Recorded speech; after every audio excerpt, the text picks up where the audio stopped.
afternoon, and welcome to Animal Issues on AdrenalineRadio.com with Dr. Armaiti May. My name is Armaiti May. I'm a practicing veterinarian in Los Angeles for dogs and cats. I have a house call practice, and I also work at a clinic where I can offer spays, neuters, dentals, and other procedures. Feel free to go to my website, veganvet.net, to learn more. Today, I'm very pleased to have a special guest with us who will be sharing with us about her organization, Vegan Spirituality. Lisa Levinson has been a longtime vegan and animal advocate, and she's here with us in the studio live to share with us about this wonderful organization she started. Lisa, thank you so much for joining us. Thank you, Armaiti, for inviting me. Absolutely. Tell us a little bit about what vegan spirituality is. Sure. Well, vegan spirituality combines those two words. We've got vegan and spirituality. So veganism is a whole lifestyle where people do not consume animal products, do not wear animal products, and it's based on the principle of ahimsa, which is dynamic harmlessness, so that we make an effort to not harm other living beings. So that's the first part of it, is veganism, and the second part of it is spirituality. And spirituality refers to anything that connects us to ourselves, to people around us, and to the world at large. So that's a general definition of spirituality. And putting those two together includes the notion of self-care. It includes the notion of connecting your vegan values to a community, and to actually create rituals and things that help to express those values.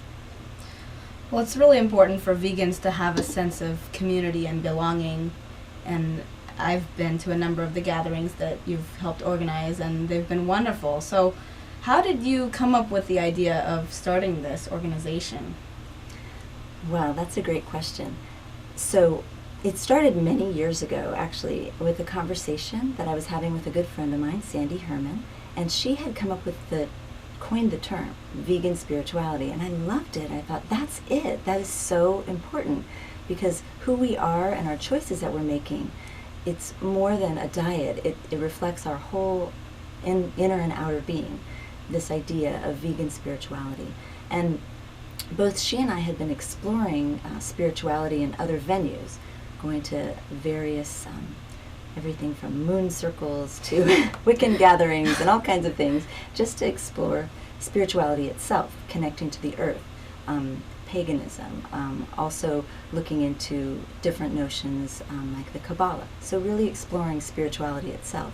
Mm. And each of us in our own separate journey had found a wall at some point that blocked us from going further. And that wall was related to our compassion for animals, because, for example, I had gone to an event and it was very spiritual, and we were talking about raising the energy of the room and bending spoons with our minds and all of these really profound things. However, when we went to eat, what was served was a barbecue, and I felt the energy drop significantly, because for me, there's a big disconnect. And Absolutely. So she and I spent hours talking about this and really trying to put together the two terms, veganism and spirituality, to mean something to us and to our lifestyle. Well, that's very important. This is Animal Issues with Dr. Armaiti May on AdrenalineRadio.com and AdviceRadio.com, as well as AM 1680. We have special guest Lisa Levinson with us today, talking about her organization, Vegan Spirituality. If you'd like to call in with a question or share an experience with us, the number is 1-800-405-6425, and we welcome your input. So, Lisa, tell us how you practice vegan spirituality in your daily life. So, vegan spirituality to me includes everything from walking down the street and making an effort not to step on an ant, because I can do that, I have a choice, to the types of practices that I do for self-care. So when I take care of myself, it's also part of the bigger picture, nurturing myself, and also being kind and considerate to other humans, to other people as well. So I think there's many levels of and different ways that we can practice vegan spirituality. Mm. Everything from meditating and having different mantras and sayings that we want to put out into the universe, to rescuing animals. Right. Yeah. Well, that's great. So how long have you been a vegan yourself? Well, I've been a vegan for many years, probably about 20. Wow, that's awesome. Yeah. Congratulations. Thank you. So this, for me, that started years ago. When I was in California, I lived on an educational farm, a hidden villa, and we had animals there that we cared for. One of every type of animal. It's a little more like Noah's Ark there. But it was a working farm, and they did slaughter the animals. And that process really woke me up, in addition to other experiences I had had as a child. So I left California the first time as a vegetarian, and then when I got to Philadelphia, I hooked up with the animal rights community there, and then became vegan. That's wonderful. So how has your experience through the years shaped the person you are today as an advocate for animals, those who aren't able to speak for themselves? Was there anything in particular that stood out for you that kind of changed things in your mind or made you see things in a new light? Yeah, well, I mean, as a child, I do remember going to the Del Mar Fair, which is in San Diego, and noticing there was a calf there that looked very sickly, looked like something was obviously wrong with it. And with him or her, and I had asked, I noticed on the wall it said veal, and that was a eye-opener for me, even as a child, because I started asking my parents, like, what does that mean? And believe me, we ate no veal after that. Right. Because I was really upset about it once I found out that there was a connection between that animal and also that word, which was something that we ate. And tell listeners how veal is made for those who may not be as aware about that practice. Okay, and veal, it's an important link for those people who are vegetarian and versus vegan, because the veal industry, what they do is they have cows that are birthed by often dairy cows, and then the offspring, they are taken from their mothers, and they're put in these stalls where they can't move around very much, and these are the male offspring. Male offspring. They don't produce milk, right? Yeah. And they're fed a liquid diet that keeps them anemic, and they're kept often in the dark. Right. It's a really a terrible existence for a young animal that's bursting usually with joy and life. So they're denied the bond with their mother, which is terrible to be separated from their mother, for both the mother and the the mother cows, they'll cry for weeks, and farmers often will talk about that. Oh, the neighbors know when we're doing that, because you can hear them. They're bellowing. Right. So that's the veal industry, how that's connected. But in order for a dairy cow to continue producing milk, she has to give birth.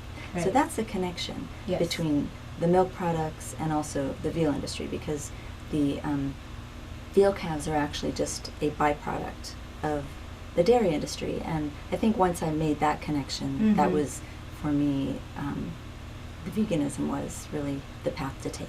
Absolutely. Yes, definitely.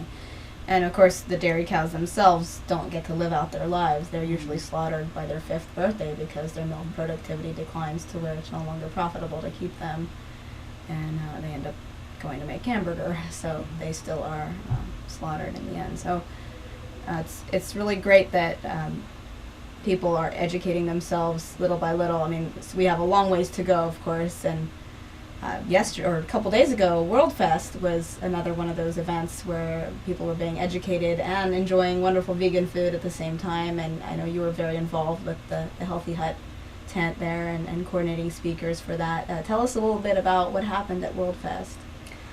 Well, World Fest is a wonderful event. It's LA's only all-vegan environmental event. So those two words are put together, which is very significant. Yeah. And the Healthy Hut I helped to organize had speakers that talked about everything from animal health to human health, and including things that are just physically good for your health. For example, we had yoga, we had dancing Nice. at the Healthy Hut. So there's a lot of action, a lot of fun going on there. Great.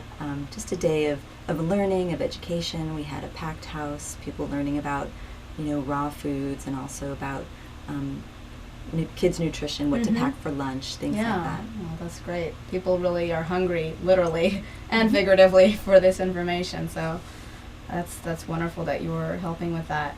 And did you find people coming to the vegan spirituality booth to inquire about your organization? Oh, yes. Yesterday was a very special, the World Fest Day was a very special day for us because we debuted our new logo, and we had our very first booth, which is our way of just telling the world that we're here. And we had a lot of people come and ask us, what is vegan spirituality? What do you do? Why are you here? And that was our platform for being able to answer those questions. Wonderful. So how do you see the vegan spirituality meetup group benefiting the vegan community at large? Well, I think that the main thing that it does is it helps to build community, because what happens is many people are kind of isolated or on their own, or they go to various events and they don't feel connected to each other. They feel connected to a cause. And what we're trying to do is connect people to each other, and also provide opportunities for people to discuss what veganism means to them more deeply, to get at how it's connected to their spiritual self. And then it provides a forum for them to understand that this is such a deep part of who I am and why I'm here and what I believe, that it is their spiritual practice. Right. So we're listening to Animal Issues on adrenalineradio.com, and we're talking to Lisa Levinson about her organization, Vegan Spirituality. Now tell us about the religious or business components to this organization. Does someone need to be of any particular belief system, or is it open to anyone? How does that all work? Okay. So, well, as far as it being a business or a religious organization, that's an interesting question. It's not a business. It's really it's an organization that's designed to build community, and that's its main function, just to educate people and to build community. So any revenue generated from our retreats or things that we do goes right back into the organization to then grow what we're able to do with the retreats and speakers and things like that. And then in terms of it being a religion, that is one of our hotly debated topics. What we do with vegan spirituality, we have monthly meetups, and we meet to discuss various themes and various issues, and sometimes we'll talk about things like, well, is this a religion, or is it a spiritual path? And we did have a debate in our Los Angeles meetup not too long ago, and the group voted for it to be a spiritual path. And I think having it, most religions have a spiritual leader connected to them, and the veganism is more of a path they decided. So I thought I'd go along with that. But the idea behind this is that a lot of elements to religion are in the spiritual practices that you can do as a vegan as well. So there's a lot of connections. In fact, this man, Stanley Sapone, he writes about vegan values often, and he wrote an article about I think it was a court case where the person was refused to take a vaccine, and he did it on religious grounds. And he said it's because he was vegan. And this court went to the judge, and the judge outlined all of the items that he thought were necessary to be called a religion. And believing God actually wasn't one of them. And he listed all of those things and determined that veganism was not a religion. And later I brought that to our group, and we read over those elements and decided, well, actually we have all of those things in our group. They were things like, perform unique rituals. They were things about having a convictions and beliefs and making choices based on those things. So it really did sound quite like a religion according to the courts. But in terms of practicing vegan spirituality, it's more open, because some people, they already have a tradition that Sure. they're connected to, and that's Right. totally fine. And other people have a more broad-based sense of spirituality, and they're looking to connect it to their veganism. And that's Right. really where we come in, is offer opportunities, events, and practices to do that. Mm-hmm. Right. If anyone would like to call in with a question, our call-in line is 1-800-405-6425. We're talking with Lisa Levinson about vegan spirituality here on Animal Issues with Dr. Armaiti May on adrenalineradio.com. So you mentioned there are these different meetup group events. What tends to happen at these monthly gatherings? Well, at the gatherings, since it's about meeting each other and getting to know each other, we usually have a potluck with vegan food. Mm-hmm. That's always helpful for vegans. Yeah, absolutely. And then after that, we have a topic or a speaker. So each month it's different. So people recognize, oh, today we're going to hear about Lindsay's trip to Africa where she rescued elephants. And another day we might hear about, recently we heard Timber Hawkeye, the author of Buddhist Boot Camp, and he came to speak to our group about being grateful and things of that nature. And so usually there's something going on that's educational but also fun for people. And then the other piece of it that I try to incorporate is a guided meditation, because then it allows people to drop into that place where they can have a moment of silence and self-care. And also in the meditations, I really try to direct it towards compassion for all living beings. So there's always some element of that. Part of it is about relaxing yourself, calming your mind and your body, and the other part is about connecting that to all living beings. That's beautiful. And it's so important because as animal advocates, we have to take care of ourselves in order to take care of the animals and to advocate for them. We have to have that space in our lives to be able to quiet things down, calm ourselves, and then be recharged and be able to go out there into the world and do what we need to do to make the world a better place. So it's a wonderful, wonderful organization. And how can people get involved if they are interested in learning more? Oh, well, there are several ways. And one way would be to go to Meetup and to register to be part of the Meetup groups. There's actually 2 Meetup groups going on right now, one on the West Coast and one on the East Coast. The West Coast one is centered in Los Angeles or Van Nuys, and the Meetup in Philadelphia the East Coast Meetup is in Philly. And so those 2 groups are ongoing, and people can just sign up and then attend the monthly events. Another way is to go to our website, which is veganspirituality.com, and then you can read our blog, you can connect to our community Facebook page that we have, and also attend. We have annual retreats that are really special. So, oh, wow. Yeah. So tell us about one of the past annual retreats you've been to. Any special experiences you'd like to share with us? Sure. Well, first I'll just say what happens at a retreat. Sure. At the retreats, these are regional retreats. So we really are trying to build community a little broader and invite people in from the surrounding areas. And at the retreats, we have a speaker, we have yoga, we have guided meditation, we always go on a nature walk to connect with nature and the earth. And then we have community discussions around different themes. And we have a ritual. It's an animal blessing that has, it's really a community drum circle that includes the 4 themes of harmony between humans and animals,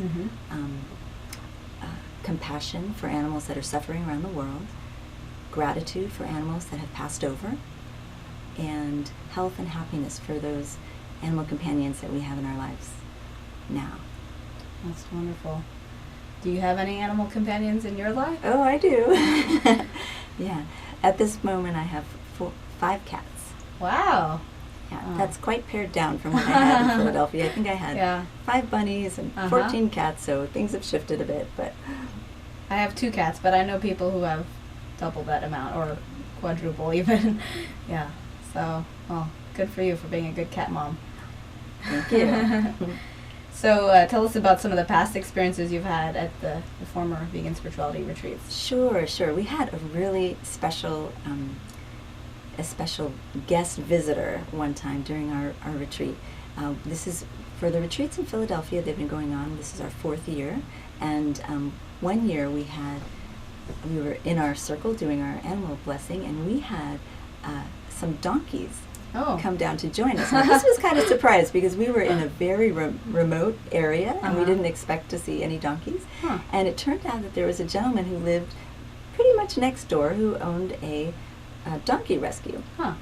And he was vegan and supportive of everything we were doing. He couldn't believe we were there. Wow. So he came down, brought his donkeys, and everyone was so excited to see them. They got so much love and many, many blessings during the ceremony. So it was really fun. Wow, that sounds very serendipitous. Yeah, definitely. And so I imagine those donkeys were allowed to graze all over this pasture or ranch rescue that the gentleman had. And do you know how they ended up there or what their history was at all? No, he did take us on a tour and he told us the stories. I don't remember all the stories, but I do remember that they they were very lucky to be where they were, and there were several of them, including some feral cats and goats and a few other animals. It's so interesting to me to see the interactions between different species of animals. I've visited quite a few sanctuaries, and it's very touching to actually see a cat and a cow or a calf interacting and seeing that cross-species bond. It's very special, and it's something that, we as humans, of course, enjoy bonds with our non-human animal companions, and that's part of what connects us to nature and the earth and really keeps us alive, I think. I mean, without these animals on this earth, I think our existence would be pretty dull and boring. So it's wonderful to be able to celebrate that bond and make it accessible to people. Yeah, I was thinking about that interspecies connection, and one year we had a giant tortoise that came. This tortoise came with its companion, and I was so surprised at how fast it moved. I remember learning that they were slow, but we all had to run and catch this tortoise because it kept running away, and we thought, oh no. And we had rats that came as well with their companion, and just seeing the interactions between the different species is really fun. Definitely. So tell us about what all people can do to make their lives more in alignment with their values. You mentioned you started out as, I guess, an omnivore and then became vegetarian and vegan. Was that a difficult transition for you, or what sorts of struggles did you encounter in that process? Well, I think I probably encountered a lot of struggles that most people do, which is making that choice between what you enjoy in terms of eating food, things that taste good, versus making the choice that's an ethical choice. And I think for me, what felt most peaceful was when I made the choice to not consume any products that harmed animals in any way. And as you mentioned earlier, that goes beyond just what you eat, but also what you do in your daily life and what other aspects of your life are affected by that. Well, definitely what you wear. So clothing, I went through clothes and gave away things and made choices. I mean, I actually go out of my way to purchase products that are vegan, and so that's very important to me. Definitely. And in Philadelphia, I ran an organization called Public Eye Artists for Animals, and we actually put on a cruelty-free fashion show. Oh, wow. Which was really fun, just to show people there's so much you can do. Yeah. So many other types of materials. That's great. Yeah, in the past I've had Ellen Laventhal on the show, who was instrumental in helping to get a ban on the sale of fur in the city of West Hollywood passed. So I think it's tremendously important to raise awareness about the options that exist that don't involve cruelty or exploitation of animals, whether it's in fashion, food, entertainment, anything that we're doing in our lives that involves inflicting suffering on another being should be evaluated and seeing if there's another option that's better. Experimentation, there's no need to experiment on animals for products or care items. We can have everything we need without exploiting or inflicting suffering on animals. So what happens when someone wants to be vegan but they're being confronted by peer pressure or family pressure to not go with what they feel is right in their hearts? Well, I think that creates a sense of inner conflict between what people really want to do, what they feel called to do, and then what the outside world wants from them. And then it calls into question, well, what kind of person am I? Am I going to conform? Am I going to be so accommodating that I reject my own values? So those are really important questions that people need to ask themselves. I think what vegan spirituality can provide is like a home base, in a way, like a family or group, community, where people can feel like they belong, that they're not alone. We've had many people come and say, I thought I was the only one who did this. I didn't know. I mean, I felt like we unearthed people who were vegan for like 20 years and they didn't have a name for it, they didn't know, and when they found our group, they felt at home for the first time, and it gave them the strength to tell their family, I'm not going to come to Thanksgiving with you this year. I am going to the vegan Thanksgiving instead. So I think when we have other places to go for holidays, for spiritual occasions, and it really helps people to feel like they belong. One of the reasons that people struggle to stay vegan is because they get that sense of peer pressure from others, and they also don't feel like they have a community like that. So part of what I would like to do is create that for people. Wow, that's very important. I know there are a number of people, including friends of mine, who have gone vegan and then had issues with not feeling a sense of belonging or community, and then ended up going back to their former ways. So it's very important to have that sense of community and belonging to help people feel connected and keep them invigorated and informed. And so it's a wonderful organization. I think that people are really going to enjoy this retreat coming up. We'll be talking more about that after the break. We're going to just take a couple minutes of a commercial break here and be back talking with Lisa Levinson here on Animal Issues with Dr. Armaiti May on AdrenalineRadio.com. Thanks for tuning in.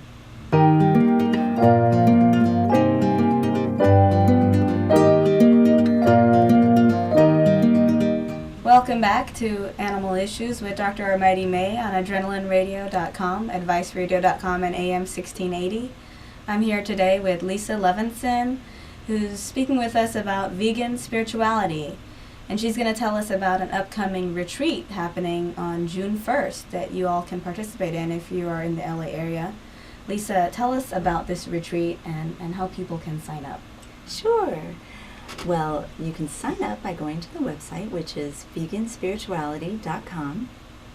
And the retreat itself it's a really special event. This one is our first on the West Coast. We've been offering vegan spirituality retreats on the East Coast for 4 years. And I moved out here recently, so I wanted to start it out here. So it's really exciting, and we actually have at these events, we always have a featured speaker, and we have yoga, meditation, and a hike, and a blessing, like I was mentioning. And this year we have, our featured speaker is Dr. Will Tuttle, who's the author of World Peace Diet, and I believe he was a guest on your show recently. He sure was, yes. Yeah. He's amazing. Yeah, he's quite amazing, and I think of him as the father of vegan spirituality because he's one of the first people to actually write specifically about that, to address the connection between being vegan and being a spiritual person. One of the articles that really struck me that he's written is about it's about how when we meditate, if we're eating meat, it's very difficult to have a clear conscience, I guess you would say, or a clear mind, because there's that inner conflict going on between wanting to be peaceful and loving to all beings and being kind to them and then consuming them. So that's part of his work. And then he also talks about how the energy of what we consume becomes part of us, and if there's violence or anger in that, how does that affect our own ability to create peace and harmony within? So I'm looking forward to hearing more about what he has to say. Yes. And making that connection between veganism and spirituality. I also think it really helps to validate that veganism is a spiritual practice when we have folks like Dr. Tuttle come and speak about it, and also it gives people an opportunity to really appreciate and acknowledge their own stories. Mm-hmm. To acknowledge that, wow, this is spiritual for me. It's not just something in my life, but how deep the river runs within them.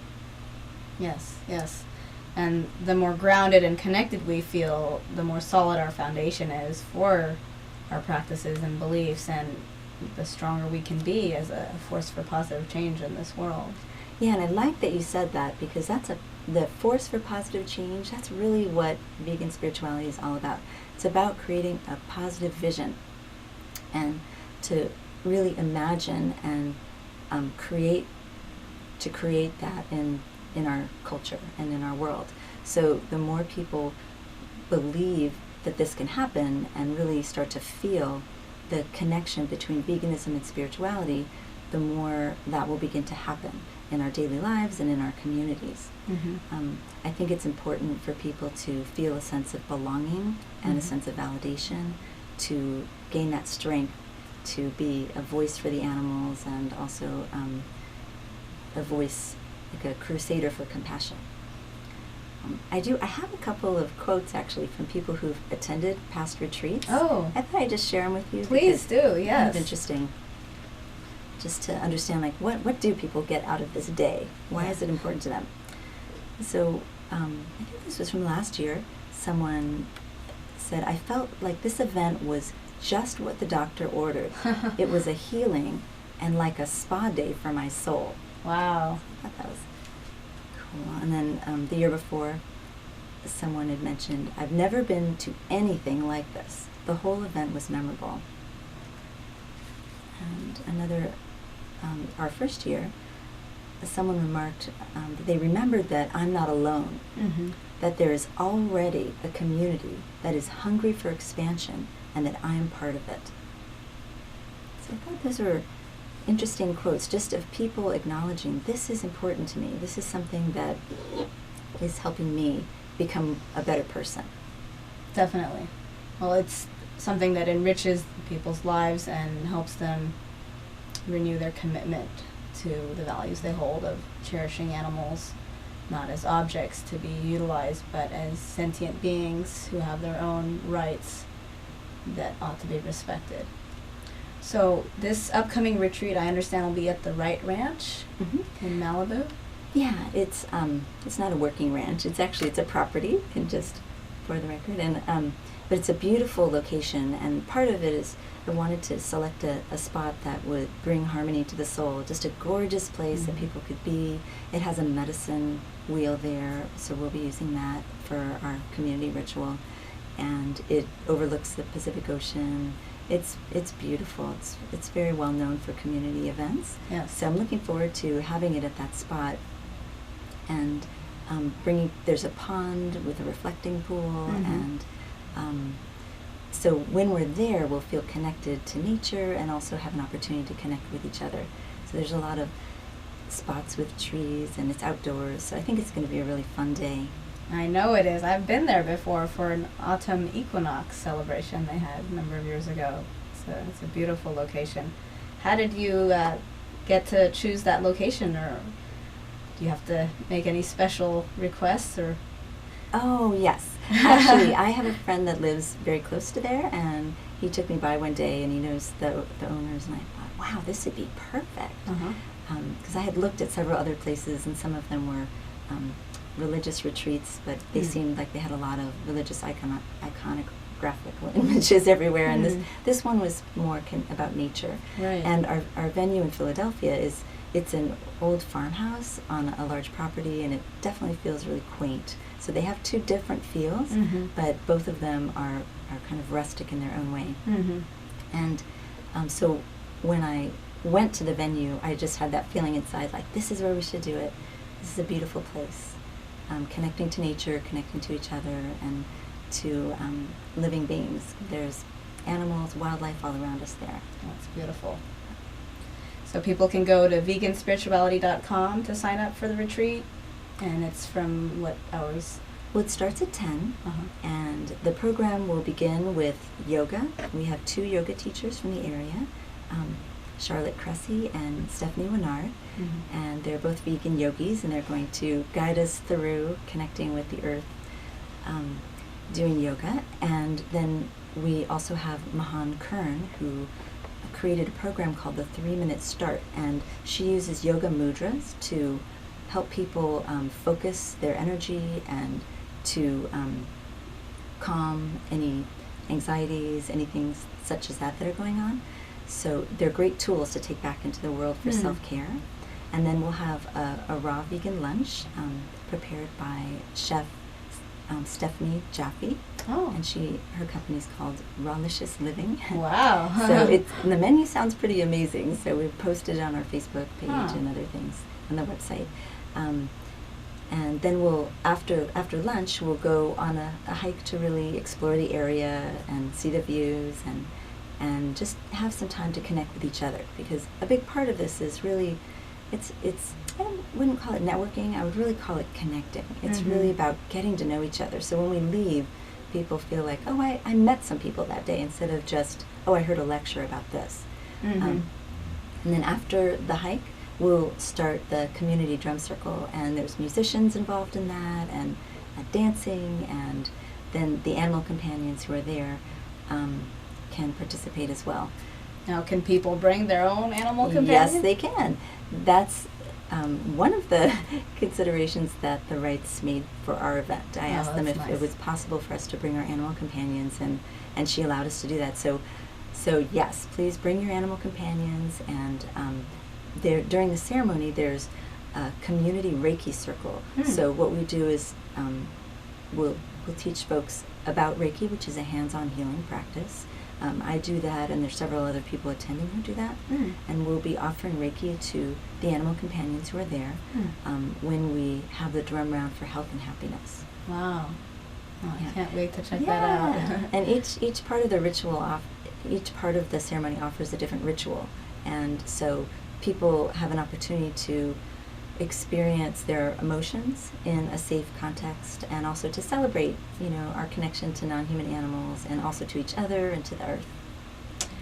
I'd like you to expand on the topic of emotions and how they relate to our lives, especially as activists who are out there dealing with very difficult issues, and surely the injustice that we're confronted with, that animals are being subjected to, is justifiably anger-inducing and depression-inducing. How can we deal with these emotions of sadness and rage, even, that come up when we're confronted with the cruelties that animals endure? Yeah, that's a really big part of self-care. One thing that I personally like to do is I like to collect positive stories, because part of being an activist is hearing these negative stories. Part of it is learning about the sad things that happen. And so I try to collect positive stories to help balance it out, so I don't get sucked into a place of complete sadness where you feel despair instead of empowerment. So when I make an effort to collect them so that I can feel a sense of hope. Actually, that was one of the things that an attendee to the event had said, is they felt a hope for vegans, for the vegan community, and a hope for the animals. So I think that's part of the message that we're getting out there, is that there's a lot of hope and positivity for change, and the more we gather and start to feel that ourselves, the more we can manifest that in the world. And then in the ritual that we do, I think it's very healing for activists, because first we project an image of what do we want to see, and then allow ourselves to imagine that, and just to validate that can happen. And then we have an opportunity to really say out loud, this is how animals are suffering around the world. Everyone can name some way that animals are suffering. And there's times to experience emotions like sadness and anger during that. Okay. And validate those emotions, because Yes. they are real emotions, so we can't just ignore them or pretend they don't exist. Yeah. We have to acknowledge them, but then we have to move past that and move through it to more positive states, so we can realize our goals for the world and the animals to a more happy place. So I think this ceremony creates a public venue to actually express your emotions instead of stuffing them and hiding them and pretending they're not there, to really acknowledge them, and then they can actually be released easier or handled or managed in a way that's more positive. And so that's part of the ritual. And another part of it is really being able to name the companion animals that have passed away in this year, and other animals that are close to us, and acknowledge that it's normal to experience grief. We have in Philadelphia an animal bereavement counselor, Sandy Herman, who she is the person who helped coin the term vegan spirituality. She talks about that, about how we need to acknowledge our connection, our deep connection to our animal companions, and to say it's okay to be sad about that. So we've had people bring their, this part of the ceremony was actually a public ceremony that I've done for about 8 years or 8 or 9 years. So this blessing of the animals, people would bring their dog leash after their dog had died. We had an activist last year, she brought the ashes of her cat, Lee Hall, who's president of Friends, or she's the vice president connected to Friends of Animals. And it's really moving to be able to do that, to have a place you're going to be accepted and understood, and people relate, and people cry. Right. People cry during that part of the ceremony. But then the next part is about health and happiness, and about love for animals that are living. So it brings us to a new place of joy and happiness, and the drumming and dancing is lots of fun. So it's really, you get to go full circle with your emotions. Yes. And I'm glad you mentioned the bereavement group, because when I was in veterinary school, I volunteered on the pet loss support hotline and helped grieving pet guardians work through their emotions. And a lot of it does involve listening and validating their emotions, because people who lose an animal companion are often confronted by apathy or indifference from their peers or their family members, who may not understand the deep bond they had with their animal companion. And as a veterinarian, as an animal lover myself, I can appreciate that, and I can empathize with that.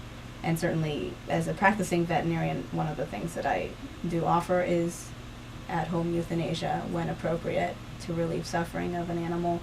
And I recognize the grief that is experienced by these individuals who are losing their beloved animal companion. So there is a whole process that they go through that takes a while, and they may go through several stages of grief before they are at peace with the outcome. And that's part of what I do as a vet, is also help comfort those who are grieving the loss of their animals. So it's really nice to know that there is that component to this retreat as well, for those who may have lost a companion animal recently. Oh yeah, and what I like about it is that there's that private grieving that we do, but this is also a public way of receiving support. So they receive support, and also just saying some of these things out loud is really helpful in that process. I know each year I have animals that pass on, so for me it's also something I say to myself, like, I'm going to be able to really process this during the ceremony, so that I can feel a sense of completion, but also love and support and positivity. Definitely. Is there any other upcoming event that you'd like to let listeners know about? Oh, sure. Let's see. We have, our retreat on June 1st is in Malibu. We also have a retreat coming up on July 20th, which is in Philadelphia. Oh, okay. So we have 2 almost back-to-back retreats. We also have each month we have a vegan spirituality group that meets in the LA area and Philadelphia area. And this next month we'll be meeting on June 15th. And I'm going to present, I went to Burma recently, and I'm going to present some slides about my journey there, exploring Buddhism in its cultural practice there, and also looking at some of the animal treatment in that country. Wow. So we'll explore that. That should be fascinating. Yeah, that'll be fun. And there's also a group in Philadelphia that holds a lot of holiday celebrations, so they'll be doing a 4th of July event too. Well, it's interesting. 4th of July is traditionally centered around fireworks and barbecues, but of course that's not consistent, or at least the barbecue part isn't consistent with a vegan ethic. But to have a vegan version of that is empowering and helps us build community and also be recognized by the mainstream who do value these traditions and celebrate them, and lets them know that, hey, we're also celebrating, but we're just doing it in a compassionate way. Oh yeah, definitely. I think one year we called it Independence Day for the animals. I like it. Yes. Wonderful. It's lots of fun, and also involves family. So that's a big part of community is family, and just having hula hoops and fun things for kids and animal companions, frisbee, all kinds of stuff. Great. All right, well, if anyone has any questions, there's an opportunity to call in at 1-800-405-6425. Do you have any last words to share with us about the visions you have for the organization? Sure. Well, the vision that I have for this, because I think when you're building community, you really build it from the ground up. So I would love to see more of these vegan spirituality groups, whether they're via meetup or some other way of connecting, start up in communities all over. And I'd be happy to help people start them. I've started two in different places, and I've had inquiries from people in other states. How do we do this? And I would love to help you. I have information, handouts, things like that to help people start a vegan spirituality group. And Meetup is a great format to do that. So all of these local groups will then meet up at regional retreats. And so I can see that there could be a few of these sprouting up in different areas of the country, and just really building a movement of veganism connected to our spiritual beliefs, to validate that this is a path. It's a path of kindness, and it's a path of compassion, and that those are things that we need in this world. Definitely. Wow, I'm really looking forward to seeing the growth of this concept nationwide and hopefully worldwide. That would be amazing. So in the last 10 minutes or so, I'm going to talk about some upcoming events of interest with regard to protecting our planet and the creatures who live on it. This coming Saturday, May 25th, we're having a march against Monsanto. And for those of you who may not know who Monsanto is up to, they're the ones behind genetically modified organisms, also known as GMOs, which have been implicated in a number of health problems for humans as well as non-human animals. I invite you to watch a couple documentaries, Genetic Roulette, as well as The Future of Food, to learn more about some of the serious issues concerning genetic modification that affect our animal companions, our earth, and our own well-being. There's also concern about the power that Monsanto has, that they're exerting on the public and on farmers who are growing their own crops organically or non-organically, but they're minding their own business. And when a seed blows into someone's farm without them even realizing it, they can actually be sued for patent infringement by Monsanto. So this has gone too far. It's causing severe havoc, and we need to speak up and say enough is enough. Their bullying tactics on farmers, governments, and consumers worldwide has got to be exposed, and people need to make their voices heard. So I hope that people come out in large numbers. I believe there already are over 3,500 signups on Facebook for this. If you go to march-against-monsanto.com, you can find the details.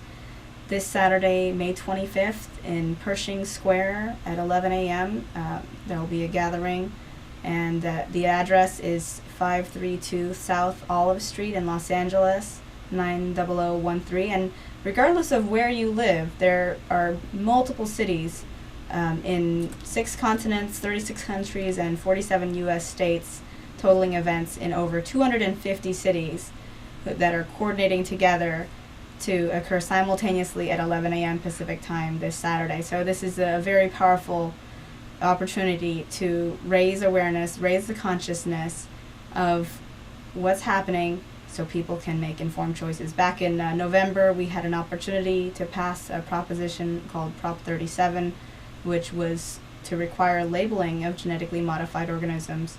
Unfortunately, it did not pass, although it was very close to passing.